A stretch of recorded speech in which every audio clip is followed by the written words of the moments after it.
Y en la entrevista de hoy, Año pasado robaron a mi móvil en mi mesa. wow, Los chicos piensan, ¿para qué voy a estudiar si puedo tener un móvil aquí y tener el dinero? Y había un alumno mío que decía, profe, gano más que tú. Esto es lo más fuerte de lo que yo hago como profesor en la enseñanza pública aquí en Brasilia. Es poder ayudarles a ser alguien mejor, no solo enseñando español, pero sino ser alguien mejor en la vida misma, ¿sabes? bueno, en la entrevista de hoy tenemos a Karenina. Ahora ella se va a presentar, pero os lo resumo rápido. Ella es una profesora brasileña que enseña español a adolescentes. Entonces, en esta entrevista vamos a hablar sobre los retos, las dificultades, los desafíos y cómo aún así, incluso con toda esa situación tan complicada a veces, ¿no? Que también engloba lo que es la sociedad, ella pone el corazón y el alma en las clases. Vamos a hablar también de variedades lingüísticas, vamos a hablar de viajes, vamos a hablar de un montonazo de cosas. Así que nada, espero que la disfrutéis tanto como, de verdad, como la disfruté yo. Un besito y chao. Karenina, ¿puedes por favor presentarte? Y por cierto, muchísimas gracias por guardar un ratito para hacer esta entrevista. Pero por fin, preséntate primero.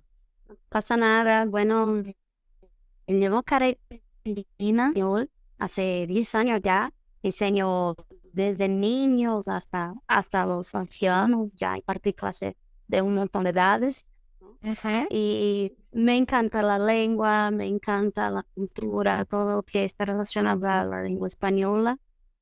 Y sigo siempre apasionada aquí, aprendiendo, conociendo, estudiando mucho para siempre tener algo diferente y que mis alumnos puedan aprender lo mejor. Perfecto. Bueno, y Karenina, preséntate también a nivel nacional. ¿Tú de dónde eres? Yo soy de Brasilia, aquí en Brasil, la capital. Vivo en el centro de la capital mismo. Soy Wow. profesora aquí en las escuelas del gobierno, las públicas. Vale, Y, entonces, eres profesora de español en las escuelas públicas, has dado a todas las edades actualmente y ahora estás dando a qué edades en escuelas públicas. en la escuela pública yo sigo hace 5 años. Ya estuve en otras que eran particulares, ¿no? Entonces, en todos los otros años, siempre en las particulares. Y ahora en la pública, más con los adolescentes ahí de la secundaria, ¿no? Y aquí decimos que es el primer año de la enseñanza media, ¿no? Ajá. Sería el primer año do ensino médio. Tenemos primer, segundo y tercer año. Y yo sigo con estos de la primera parte ahí, ¿no? El primer año. Y tienen ahí como 15 años la mayoría. Vale, son de lo que nosotros en España es el instituto, la secundaria también, y les enseñas, pues eso, ¿no? A las edades de 15 añitos más o menos. Que por cierto, yo esas las odio. Yo tuve una experiencia, yo cuando empecé a dar español en 2014, empecé con adultos y con niños. Y después también empecé porque estaba haciendo unas prácticas en una escuela. Y mi tutor me sugirió también dar a alumnos de 11, 12 años. Te lo juro, fatal. O sea, yo o grandes adultos o niños, pero en medio no podía, ¿eh? O sea, pero bueno. Pero empezando por el principio, ya llegaremos a la parte de cómo es enseñar a esas edades, pero vamos a empezar. First things first. ¿Cómo a ti te viene la curiosidad esta por ser profesora de español y no de cualquier otro idioma? Yo, cuando estoy estudiando ahí en la universidad, hacía otro curso que era de traducción. Y entonces, aunque estuviera haciendo traducción, fui invitada en una escuela es una escuela en un turno contrario al de los alumnos, y ahí los alumnos se van para hacer las tareas de casa, tener un apoyo. Es una escuela más como un apoyo. Y Entonces yo daba este apoyo solo en la asignatura de español y luego enseguida a una escuela de idiomas necesitaba profesores, era delante de mi casa, de verdad, delante de mi escuela. Fenómeno. Y entonces solo necesitaba estar en la calle. Y aprobé en esta selección ahí, ¿no?, de profesores, ¿no? Porque ya llevaba 6 años estudiando y desde ahí empecé a impartir clases en esta escuela de idiomas. Y ahí eran adolescentes y adultos, mucha gente mezclada ahí en las clases. Y percibí que necesitaba cambiar de curso, ¿no? Entonces he cambiado para la licenciatura hoy. Sigo como licenciada, ¿no? Y desde entonces lo dejé esto de la traducción, no quise saber más. Pero tú Seguí terminaste traducción. traducción, no, no me gustaba, no me encantó para nada. Prefiero ¿En inglés. qué año estabas tú cuando fue este cambio? Empecé en UNB, que es la universidad que hice.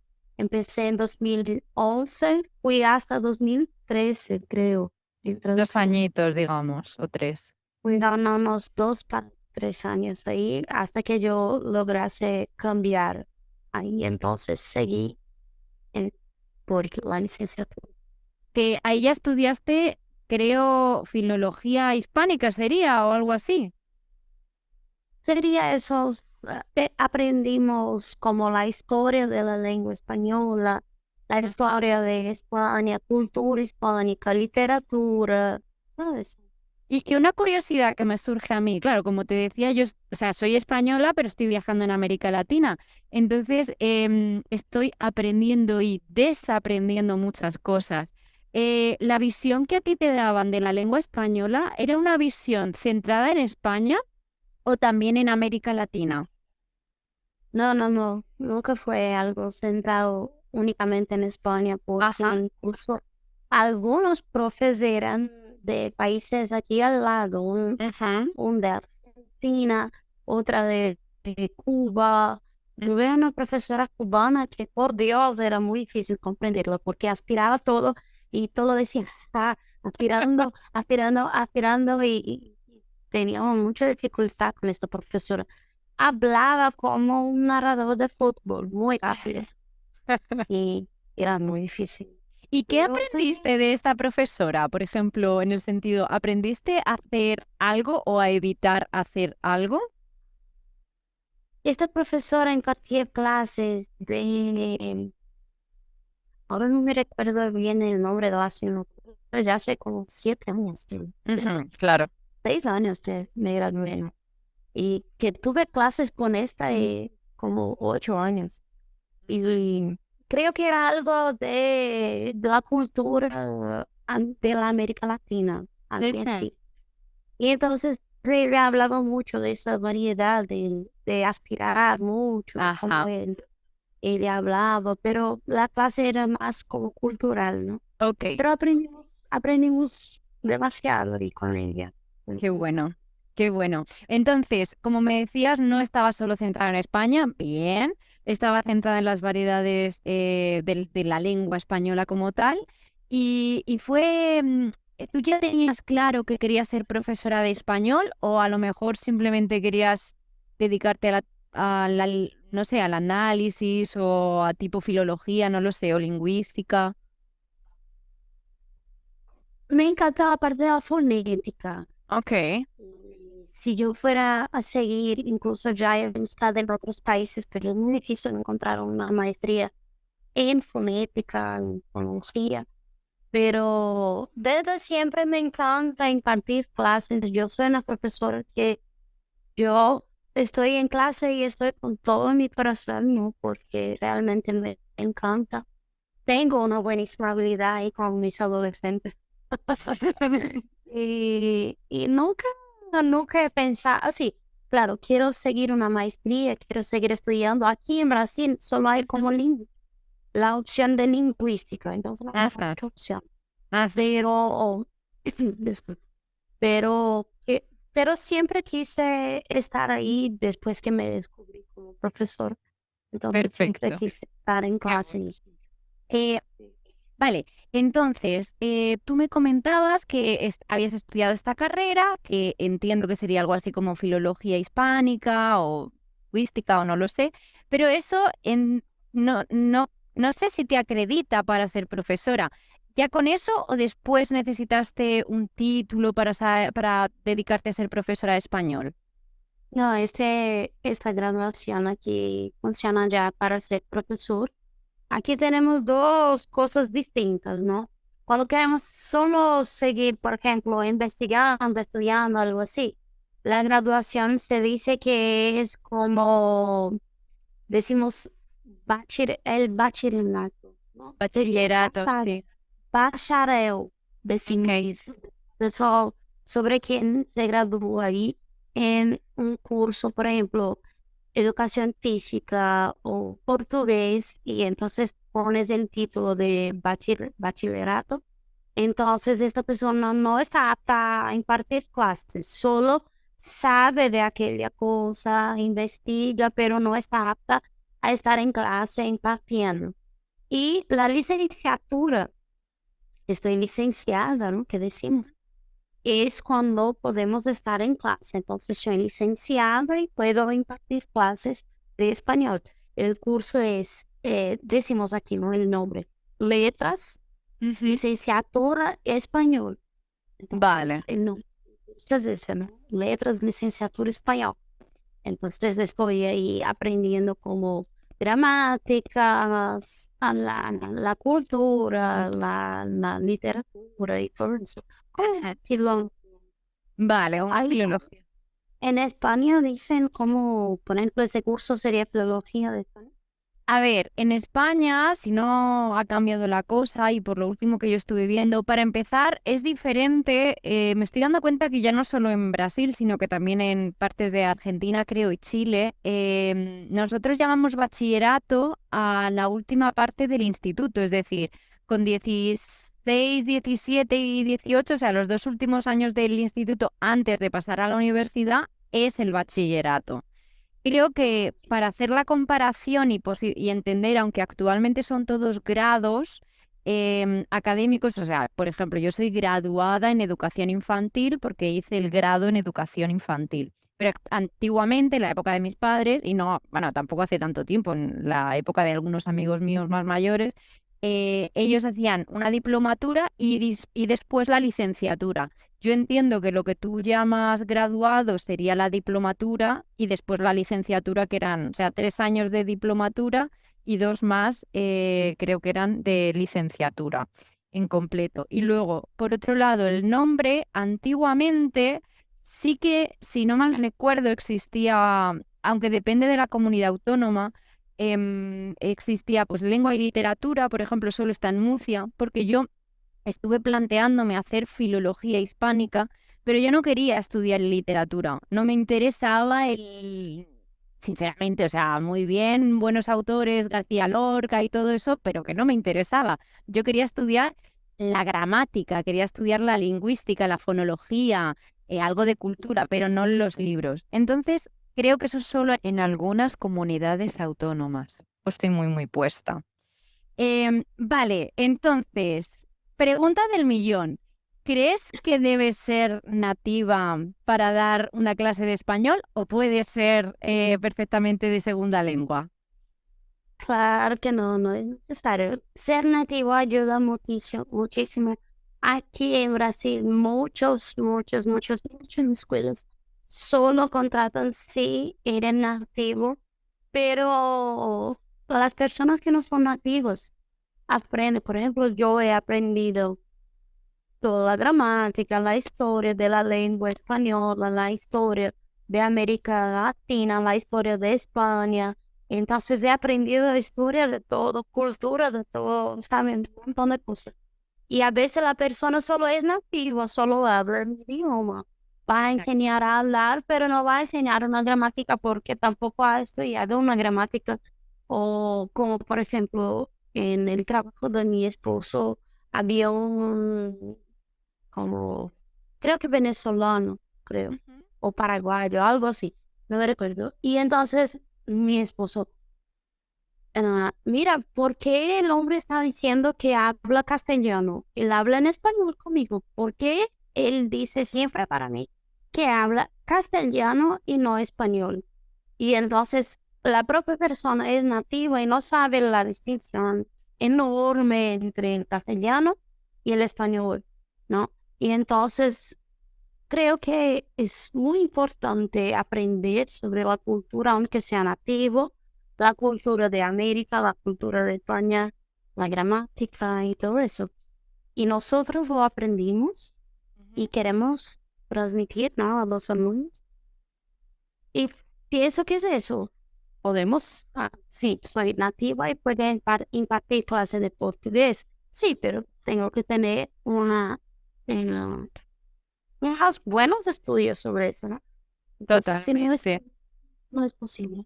Totalmente, o sea, yo he conocido a grandísimos profesores que son personas que no son nativas y son, como tú dices, personas que estudian muchísimo mejor. A veces le dedican mucho más tiempo al estudio de la gramática, cultura, pragmática, cuando se usa o no. Y hay profesores que son nativos y que, como ya saben hablar español, no le prestan tanta importancia y no los hace realmente tan buenos profesores. Con respecto a lo que me estabas contando de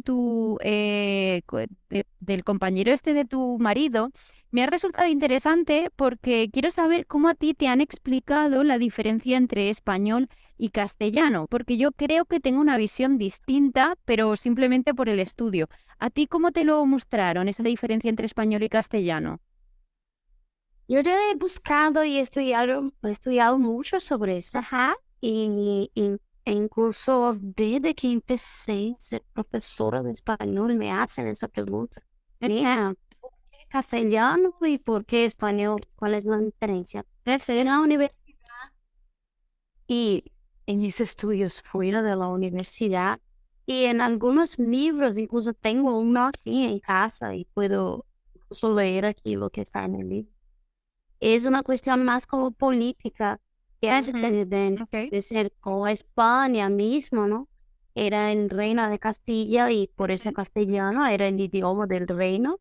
Y Ujú. entonces cuando se convirtió ahí, después de todo lo de la política que ocurrió, Ujú. entonces pasó a ser como español Ujú. y castellano. Muy claro, hay una distinción porque todavía existe el reino, Castilla, ¿no? Castilla. Ajá. Entonces Exactamente. existe la región y las personas que viven ahí, que hablan un dialecto de esta región, son las personas que hoy en día siguen hablando tal vez ahí en castellano, Ujú. más real como castellano, ¿listo? Y lo que se cree aquí en América es que las personas no tienen el conocimiento, por eso esta persona este empleado de mi esposo ha dicho esto, porque no tiene este conocimiento cultural. Cuando fue colonizado aquí todo en América, las personas escuchaban solo que era el idioma castellano y Ujú. no llegó la información para todos de eso, de que hubo un cambio político, un cambio Ajá. lingüístico, no sé cómo podemos decir, pero hubo un cambio. Y entonces las personas, algunas, creen todavía aquí en América que hablan castellano. En Paraguay es muy común. Tú preguntas a él, ¿qué idioma habla?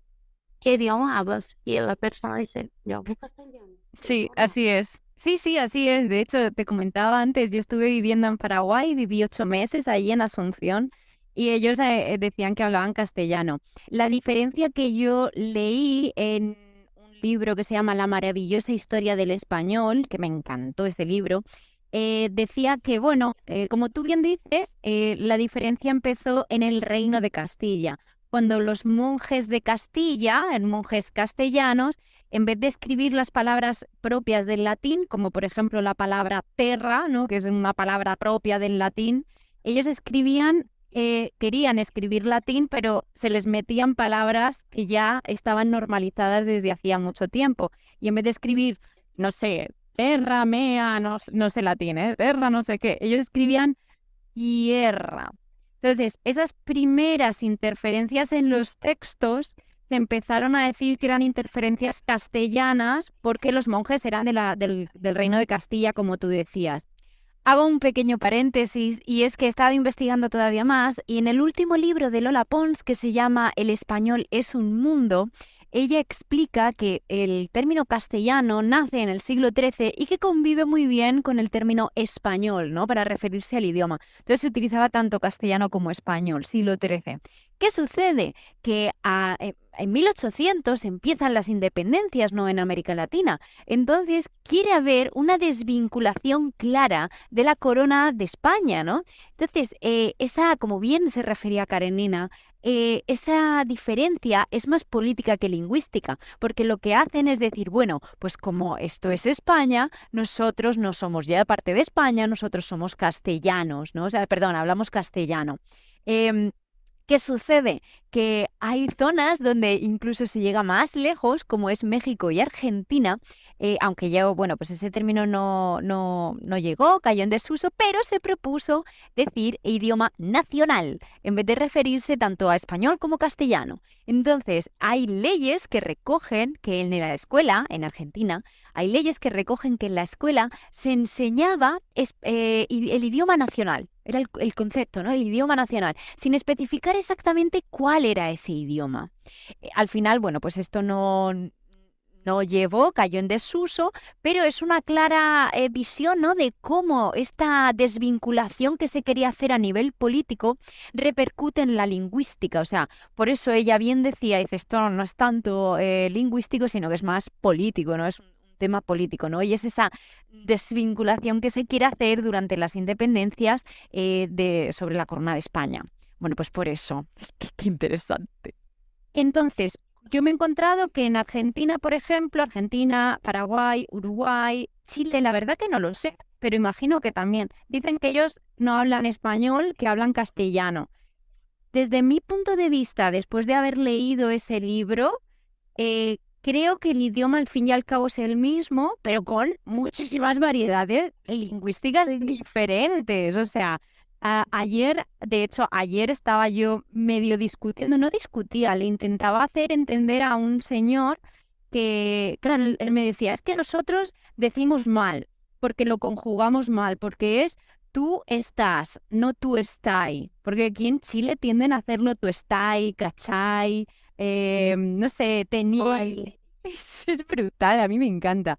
Y él me decía, es que lo hacemos mal. Digo, no lo hacéis mal. Digo, estáis utilizando una variedad diferente. Y eso es lo que hace bonito el español, la variedad tan rica. O en portugués, o sea, que tengáis, ya no, tienes el portugués de Portugal, que imagino que tendrá sus variedades, y luego Brasil. ¿Sabes? Como otro mundo aparte. ¿Qué locura es esa, no? Es muy distinto, ¿verdad? Es una locura, me encanta. Como vosotros sois tan. A mí me encanta No, muchísimo también. Me encanta demasiado. es demasiado loco, ¿no? O sea, Sao Paulo y Río estando tan cerca, que están a 6 horas, tenga ese acento tan diferente. ¡Qué loco! Sí. Madre Los mía. cariocas y los paulistas son muy distintos.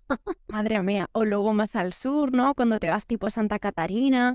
Y así dices, pero o sea, esto es el mismo idioma, no entiendo nada. Vale, No parecen el mismo. sí, ¿verdad? No parece. Vale, seguimos.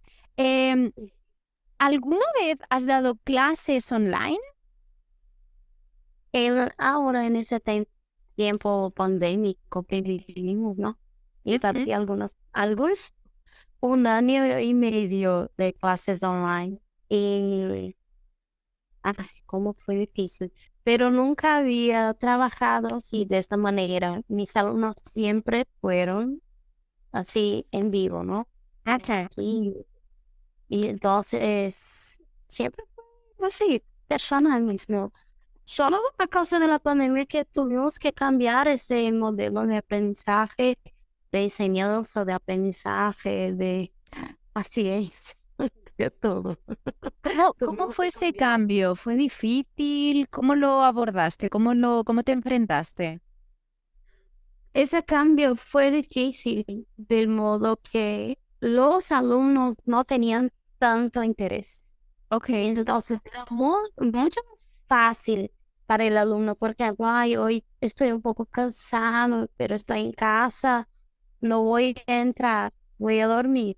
Y entonces no iba a la clase y dormía, se dormía. Y cuando era ahí en la escuela, mismo, ¿no? La persona sabía que tenía que irse, sabía que sería otra cosa, entonces siempre estaba yendo a las clases y todo. Fue muy difícil, de verdad, sí. Creo que las personas no han aprendido tanto. Son los que realmente se dedican muchísimo, se dedicaban demasiado, estudiaban mucho en la pandemia. Y entonces cuando volvimos al presencial y en la escuela, estos me han demostrado que han aprendido demasiado, que han aprendido de verdad, pero la gran mayoría ni siquiera lo ponía ahí para ver la clase, ¿no?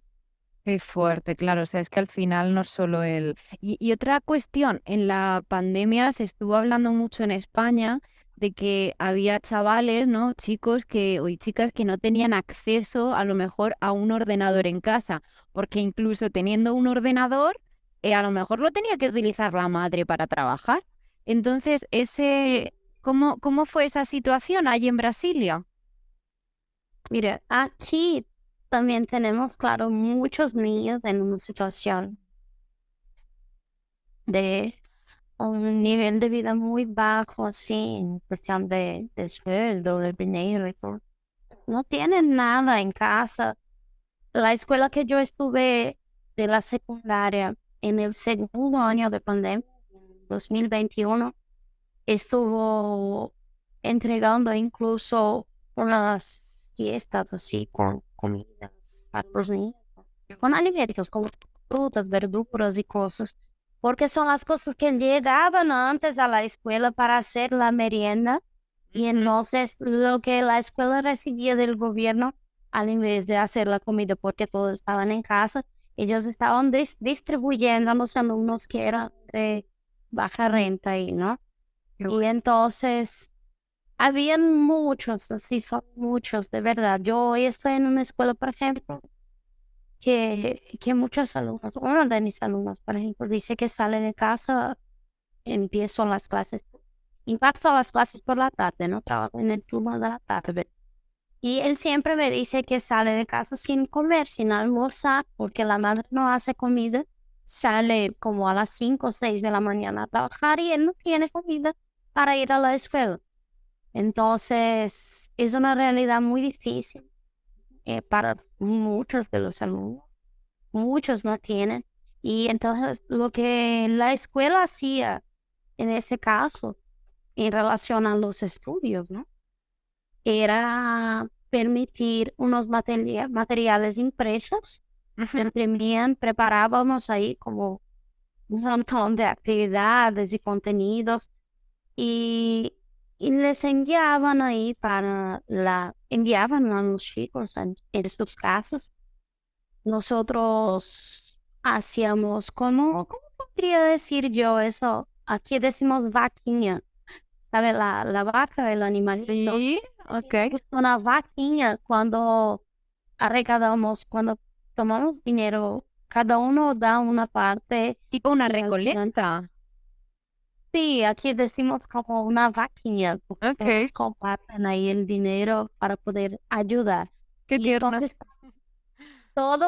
todos hacían esta recolecta Ujú. para ayudar a pagar el hombre que iba a entregar las cosas, que aquí decimos que es un motoboy, ¿no? Entonces, no en la moto ahí conduciendo hasta entregar las cosas. Ok.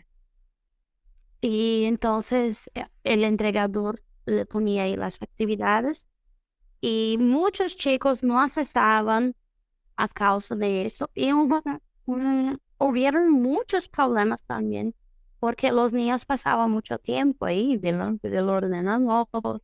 Y entonces, en vez de estudiar, quedaban jugando, quedaban en las redes sociales. Y entonces eso se convirtió en un problema ahí para muchos, en una cuestión de relaciones sociales, de disturbios. Y depresión, ¿no? Claro. Y,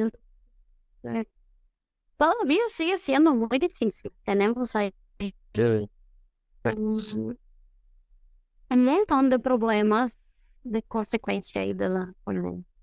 Qué fuerte, ¿no? Pero ese menos heavy, yo creo, o sea, menos duro, creo que también se vivió en España. Yo lo he visto con mis hermanos pequeños, porque yo soy la mayor de 5 hermanos, de 5 que somos en total, y lo he vivido que, claro, mis padres, mi madre se tenía que ir a trabajar, mi hermano se quedaba en casa, o sea, se tenía que ir a trabajar cuando empezó, ¿no? Otra vez el engancharse a trabajar.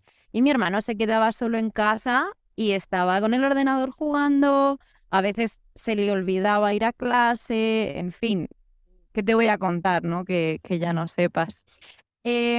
Vale, ¿cuáles son entonces los retos que tú te encuentras? Y te voy a decir una cosa, cuando quiero saber los retos que tú te encuentras en clase, y te lo voy a decir porque mientras contabas lo que me acabas de decir, ¿no? Que no todos los niños llegan o adolescentes llegan con el estómago lleno. Una vez al poquito de llegar yo a Brasil, una de las conversaciones más fuertes y duras y con las que yo más he aprendido fue con un chico brasileño de 18 años. em, Estaba un chico inteligentísimo, pero que no, yo lo conocí en la parte de fuera del colegio, no había ido a estudiar ese día. Le pregunté que por qué no había ido a estudiar. Y me dice que porque se aprende más en la calle, que la escuela no vale nada, que no sé qué. Y le pregunté que cuál era uno de los problemas que había en Brasil. Y me dijo, dice, ¿sabes cuál es uno de los problemas? Que cuando tú tienes hambre, cuando tu estómago tiene hambre, tu cabeza no piensa bien. Entonces, si yo tengo que salir a ganar el pan porque tenía un sistema, o sea, un problema familiar muy gordo, ausencia paterna, madre con problemas, en fin. Y dice, cuando yo tengo hambre, tengo que salir a trabajar y no puedo estar pensando en los estudios, porque si la frase fue esa, si mi estómago tiene hambre, mi cabeza no piensa. Y fue como, wow. ¿Cuáles son los retos que tú te encuentras en clase? Eso, eso de no tener alimento siquiera es horrible. Wow. Los chicos pasan mucha necesidad. Hay muchos alumnos tienen esta realidad. Ahí, claro, con los chicos que viven ahí en el mundo también, un poco ahí de las drogas, eso pasó muchísimo, muchísimo así. Los alumnos son muchos que son usuarios ahí de alguna cosa, ¿no? Adictos, de verdad, muy adictos. Y Y eso todo no contribuye tanto, ¿sabes? Porque exacto, la persona no quiere participar, no quiere estar ahí. Ella piensa que ya no hace ningún sentido estar ahí porque puede trabajar o algunos otros. Por ejemplo, el año pasado le robaron a mi móvil en mi mesa. Entonces, Wow. los chicos piensan, mire, ¿para qué voy a estudiar si puedo tener un móvil aquí, tener el dinero y hacer algo, ¿sabes? Había un alumno mío que decía, profe, gano más que tú y lo que yo hago me da mucho más dinero que tú aquí, teniendo mucho trabajo con nosotros y yo no necesito eso. Y es increíble. Yo he conversado demasiado con ese chico y entonces al final del año él, no sé qué pasó, pero no estaba más usando sus cosas que me parecen buenas para un adolescente de 17 años, creo. Entonces me había dicho que estaba trabajando en una empresa ahí de autobuses que tenemos aquí en Brasilia. Estaba limpiando los autobuses, ¿sabes? Y recibía ahí el sueldo por mes para hacer eso. Estaba muy contento y había empezado a hacer ejercicio, una gimnasia, y eso había sido una diferencia enorme en la vida de él. Y en clase con esos chicos, por eso me identifico tanto con esos adolescentes aquí, porque además de ser la profe de español, que te le enseña una cosa diferente, una cosa que pueden hablar, yo tengo una empatía, yo converso demasiado, yo hablo demasiado con ellos y eso hace mucha diferencia porque en ese momento de la vida de los adolescentes, pocas personas quieren ponerle atención, pocas personas. En casa ellas no tienen atención, el chico no tiene una madre que le hace comida, entonces ellos necesitan ahí una atención, ¿no? Y yo estoy todo el tiempo ahí hablando con ellos y siendo alguien que ellos necesitan ahí como un apoyo, ¿no? Claro. Y para mí eso es lo más fuerte de lo que yo hago como profesor en la enseñanza pública aquí en Brasilia. Es poder ayudarles a ser alguien mejor, no solo enseñando español, pero sino ser alguien mejor en la vida misma, ¿sabes? Que el niño, mira, el chico ya estaba muy perdido. Llegaba en la clase con el olor así que yo ya me quedaba con, oh no, ¿qué pasa? Wow. Con un olor, un mal olor, ¿no? Porque para mí no me pasa nada bien eso. ¿Pero Y mal olor te refieres a alcohol o que a que no se ha duchado o a... a veces llegaba del alcohol así ya un poco borracho o ya del día siguiente, ¿no? Todavía borracho desde la noche anterior. O a veces eran debido a la marihuana. Madre mía, wow. Muy adicto a la marihuana. Todo el tiempo salía, todo el tiempo con los ojos muy morados. Sí, Qué loco. horrible. Vaya Y, situación. y se convirtió ahí en un buen alumno al final del año. Yo que no estaba yendo muy bien, que no estaba... Y entonces toda la escuela, todos los profesores le llaman su atención ahí y decían que, mira, tú necesitas despertarte para la vida, ¿no? Y entonces me contó esto al final del año ahí que tenía un buen trabajo. Yo creo que él vendía eso como vendía bebidas y vendía las leyes. Entonces, horrible, Claro, sí es que sí, sí, por desgracia se ve mucho, ¿no? Eso que hay veces, me contaba también otro chaval majísimo, simpatiquísimo allí en Paraty, cómo él con su trabajo, digamos, oficial, legal, no podía terminar de pagar al final de mes facturas. Por supuesto, él era un padre que no vivía con la niña, entonces tenía también que pasar dinero porque, en fin, es complicado. Al final me contaba que también buscaba la salida de pues vender droga y era una persona excelente, de verdad, que no tienes por qué ser mala persona.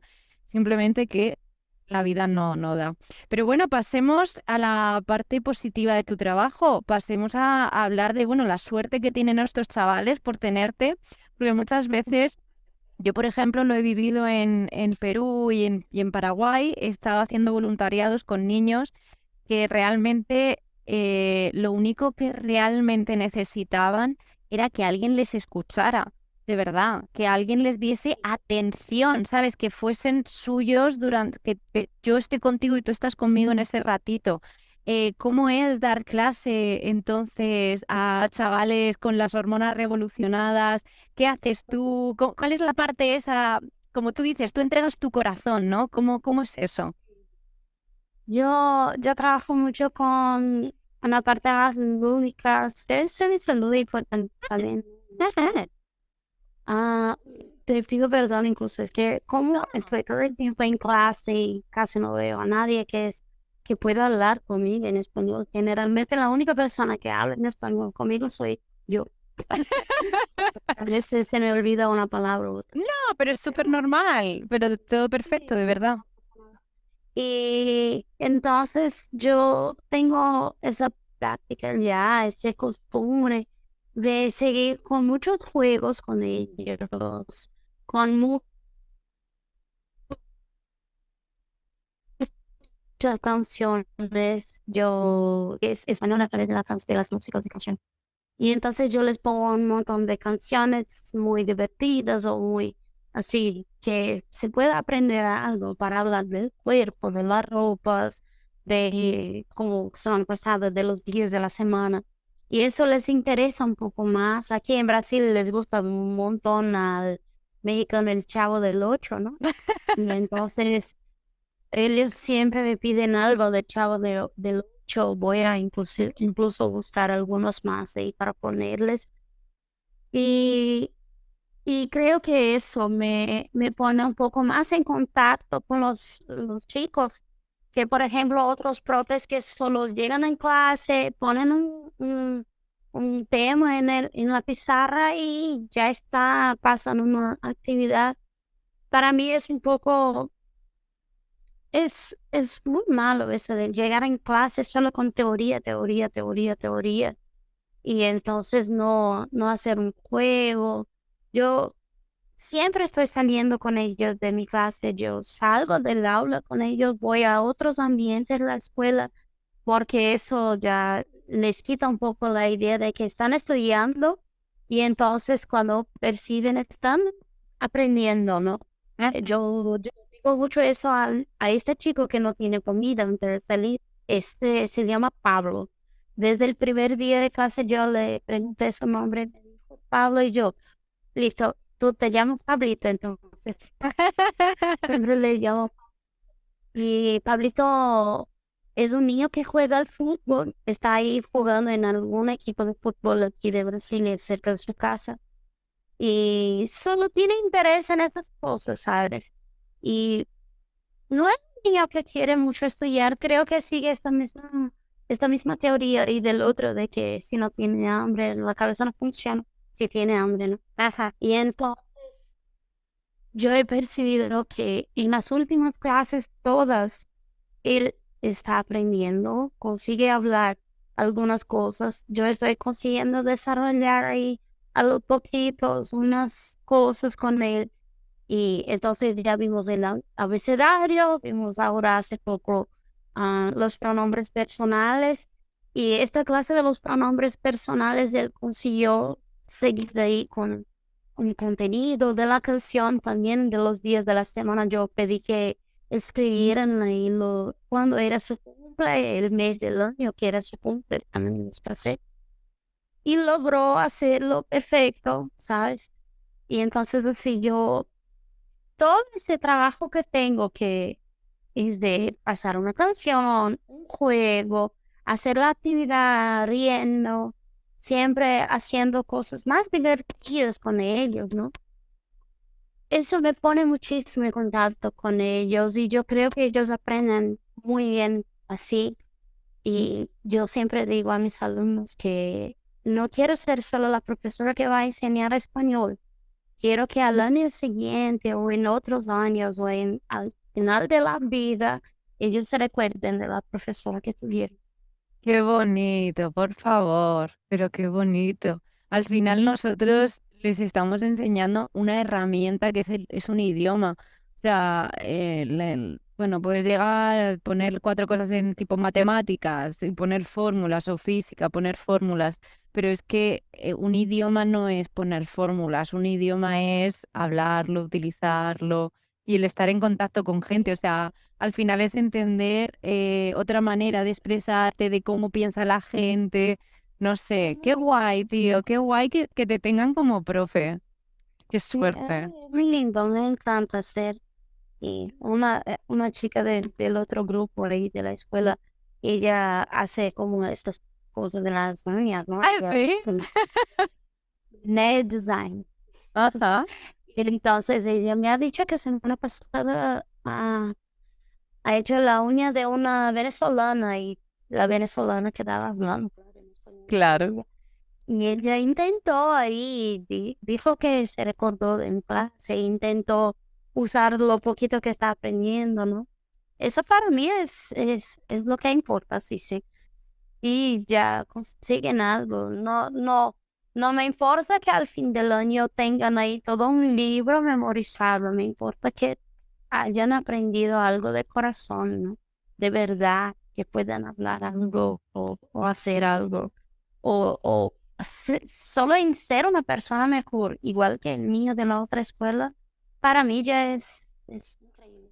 Has O cumplido no tu solo ser objetivo. una profe en español, sino ser una educadora misma, ¿no? Educar a los niños.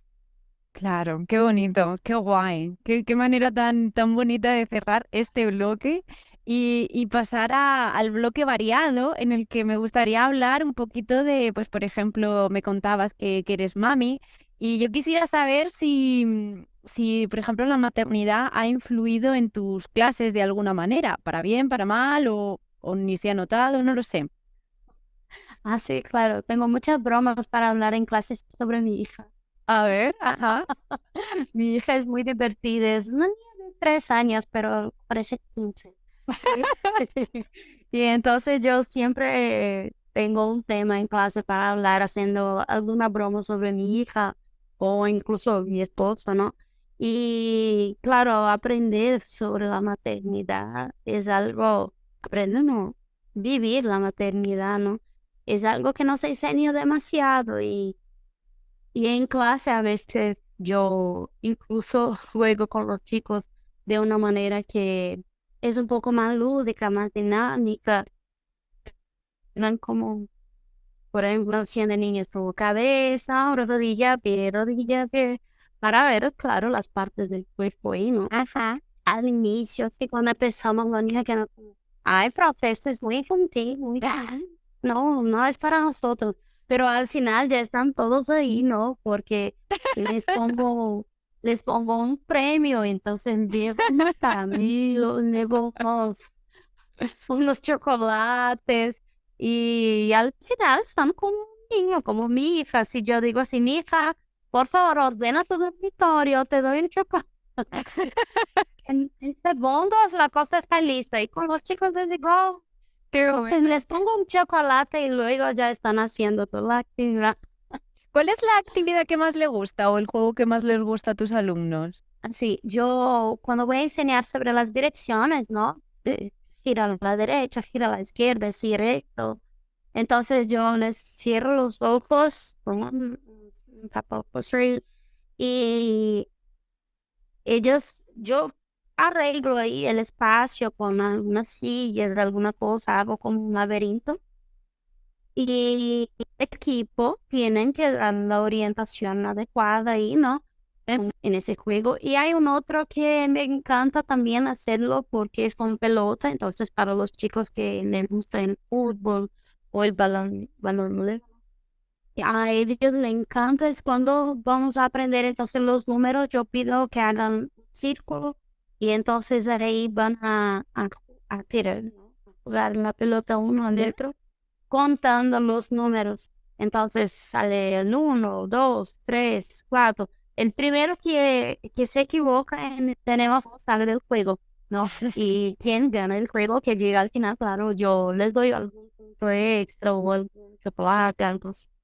Qué bueno, qué guay es aprender jugando. Vale, y para continuar sobre un poquito, a lo mejor el español variado y viajes, ¿has viajado por algún lado de habla hispana y has notado alguna diferencia entre lo que tú hayas estudiado quizás y lo que dicen en otros países o hablado con otras, pero no necesitas tampoco viajar, ¿no? Hablar con venezolanos, colombianos, paraguayos. Lo que pasa es que no tuve muchas oportunidades porque yo nunca tuve mucho dinero. Yo hice escuela pública, la escuela que trabajé el año pasado incluso fue la misma escuela de la que yo he estudiado. Yo fui alumna ahí y después profe. Ujú, Todo siempre en la enseñanza pública, yo no tuve dinero. ujú. La primera oportunidad que tuve de salir de Brasil fue con mi padre que estaba yo en la enseñanza media y en la secundaria. Fuimos al Paraguay por un día porque necesitaba comprar un montón de cosas ahí. Mi papá compró algunas cosas ahí, entonces fuimos por un día y solo me recuerdo porque tenía como 12 años de edad. Y entonces yo vi a un carrito así vendiendo una cosa que estaba escrito helado. Y yo pensaba como, deve ter algo gelado aí. Algo helado, ¿no? Entonces Claro, estaba yo en portugués, eso claro, porque no claro, conocía el español, ¿no? claro. Y era claro en el lado mismo que hoy ya sé que es, ¿no? Y fue el primer contacto que tuve y Ujú. claro, no aprendí nada porque tenía 12 años, pero cuando regresé a Brasil fue cuando empecé a estudiar español. Entonces, por el viaje, tuve mucha curiosidad y quise aprender, ¿no? Entonces, desde ahí creo que esta es mi primera experiencia. Yo no aprendí tanto, pero fue lo que me abrió una puerta para que yo aprendiera algo para siempre, ¿no? Después, ya un poco ahí, a más edad, yo ya estaba en la universidad. Mi padre me invitó a viajar con él a Estados Unidos. Y en Estados Unidos yo conocí muchos cubanos, mexicanos, yo ya hablaba español muy bien, entonces no hablaba tanto el inglés como hablaba el español. Y en todos los lugares que yo fui a Disney, ¿no? Y entonces todos los lugares me comunicaba siempre en español y los cubanos me recuerdo escuchar la radio siempre por en español y me encantaba. Y fue muy interesante porque yo nunca había practicado de esa manera en efectivo, ¿no? Con alguien hablando en ese y el idioma ser útil para una necesidad, porque necesitaba comunicarme. Aquí en Brasil yo no tenía ninguna necesidad de comunicarme en español. Claro. Entonces eso para mí fue inolvidable, fue muy bueno, me encantó. Y incluso porque ayer casi no se habla inglés en español. Qué fuerte, qué bueno, me encanta. Es verdad que al final lo que necesitas es cubrir una necesidad. No lo había pensado yo así, claro. Sí, mira, por ejemplo, tú eres nativa, tú hablas español naturalmente, yo no. Como yo dije, yo hablo aquí por la necesidad de impartir clases, pero yo me limito en general para hablar a mis alumnos. Entonces, lo que yo hablo en español es lo que yo hablo con mis alumnos. ¿Tú le hablas constantemente en español o le hablas en portugués también? En la secundaria no funcionan bien hablarles todo el tiempo, por lo menos para mí no funciona muy bien. Yo tengo un montón de amigas que imparten clases todo en español, pero mis alumnos que tienen una intimidad enorme conmigo me vienen siempre, ay, profe, ya habla en español y yo no entiendo nada. Y entonces, si la profesora sale del aula con el chico que no entendió como un 70% de lo que la profesora enseñó, no Claro. ha sido una enseñanza efectiva. Entonces, la manera que yo les enseño es, por ejemplo, llego a clase, hola chicos, buenas tardes, porque ya saben ahí el saludo. Entonces, empiezo ahí con alguna cosa, por ejemplo, vocês sabem que dia da semana é hoje? En portugués ahí, ¿no? Para que ellos empiecen a entender qué vamos a hacer. Y al final del semestre, cuando yo ya les hablé un montón en el oído en español, ya están entendiendo mejor. Ahí sí yo voy añadiendo más vocabulario y hablando con ellos más en español. Y ahí sí funciona mejor. Para mí funciona mejor así. Eh, vale, para cerrar la entrevista, ¿tienes alguna anécdota de algo gracioso que te pasase en Argentina, quizás con el español, algo que no entendiste o malinterpretaste o alguna anécdota en general? Sí. Sí, Eso sí, ¿por cuál empiezo? tuve un montón. Una pelea con una señora muy agresiva. Ellos son muy agresivos. Sí. Empecé una pelea con una mujer ahí Estuve en el mercado de San Telmo y ahí había una tienda de una mujer que era de ropas usadas.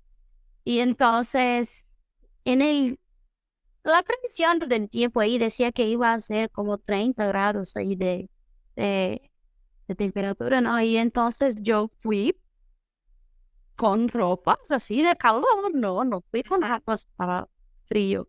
Incluso no tengo muchas ropas de frío. Claro, claro. Y entonces entré en esta tienda porque en el día que llegamos hacía 11 grados. Y Ya, yo esperaba por 11 grados. claro, Y yo siento muchísimo frío, ¿no? claro. Y entonces yo muy así, graciosa, entré en la tienda. Hola, buenas noches. Yo estoy necesitando ahí un abrigo porque hace mucho frío. Yo no he traído nada. ¿Hay alguno que me quepa bien y tal?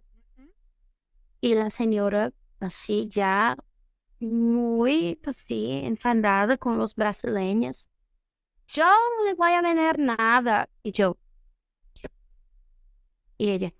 Los brasileños vienen aquí, me ponen a sacar un montón de ropas aquí y yo sigo todo el día sacando ropas y yo les muestro la ropa y nadie lleva, nadie compra y solo quieren hacerme como la tonta y yo no voy a quedarme aquí poniendo ropa para ti porque todas las veces que llegan brasileños aquí me hacen eso. Entonces no te voy a vender nada o no te voy a entregar nada. Si quieres algo, ok, te pides eso pero tú ya te lo llevas. Yo no voy a sacar un montón de ropa para que pruebes y no te llevas. Y yo como tu cara así, como, Normal que nadie te compre nada. y quedó, y empezó a decir que era a causa del dinero, que el brasileño no tenía dinero para comprar y siempre quería probar, pero nunca quería comprar porque no tenía dinero. Y yo, mira, señora, el dinero no es problema, yo puedo pagar, pero necesito algo que sea así de mi talla, que sea de mi talla y que yo pueda quedar Que me quede bien, claro, que me quede bien y claro. si no me queda bien, ¿cómo voy a llevar? Pero ¿cómo voy a saber si no me queda bien? Si yo no lo pruebo, necesito probar. Y entonces la mujer no quería estar ahí para que yo probara el abrigo. Y entonces yo como, mira, necesito un abrigo. Tú no me vas a dar el abrigo para que yo pruebe. Y entonces ya muy enfadada yo elegí uno ahí y me pareció bueno la calle. Pensaba que iba a servir, pero no. Quedó como tres de mí. Entonces yo le dije, mira, no me ha servido. ¿Cómo voy a comprar? ¿Tienes otro menor que ese? Y ella, no lo tengo. Entonces, ok, no me Chao. llevo y y esta señora mujer se fue así al medio del pasillo, como muy enfadada conmigo y gritando y como, no te vayas acá, no es brasileños son horribles, que no sé qué. Qué asco, de verdad, de gente. Es que hay de todo, de verdad. Luego esa gente no se da cuenta de que, a lo mejor me equivoco, pero de que son ellos mismos los que crean esa mala vibra y al final, ¿sabes? Si tú estás siendo desagradable conmigo, yo no te voy a comprar nada. Y yo no hubiese sido tan simpática como tú seguramente. Quizás con una sonrisa en la boca le digo, vete a la mierda, ¿sabes? O váyase usted a la mierda, ¿sabes? Un poquito más de respeto. Qué fuerte. Yo lo hago, aquí tampoco yo lo hago, que está en otro país. Qué fuerte. Porque Qué sinvergüenzas. Claro. a veces me envían de vuelta a Brasil. Nada, no. No, prefiero quedar ahí muy quieto. Pero bueno, Y fue muy divertido que mi marido vio a la mujer así en el medio del pasillo y él me miraba como, ¿qué pasó? no estoy entrando de nada. Vámonos, ándale. Bueno, pues Carolina, muchísimas, de verdad, muchísimas gracias por la entrevista. He aprendido un montonazo, me lo he pasado súper bien. Y yo te lo agradezco demasiado, sí, que me hace mucha falta poder hablar con alguien, poder compartir Claro. la enseñanza y aquí es muy difícil tener amistad con los propios profesores. Yo lo noto, también, que hay, no, tienes razón, lo noto yo también, que en el mundo profe hay, pero por eso yo quería como crear una cosa diferente, ¿sabes? Una cosa en la que todos tenemos que aprender de todos porque nadie es perfecto, sabes que todos nos hemos equivocado, todos hemos aprendido, y todos mejoramos, y que lo importante al final es que quieras ayudar a tus alumnos, eso es lo más importante, ¿sabes? Solo vibras positivas. Que qué buena hora la que yo vi tu mensaje. Bueno, y qué buena la hora en la que me contestaste, de verdad, muchísimas gracias. Bueno, Karen, Que pues nos sigamos en vemos. contacto. Eso, sigamos en contacto. Un besito muy grande. Hasta luego, corazón.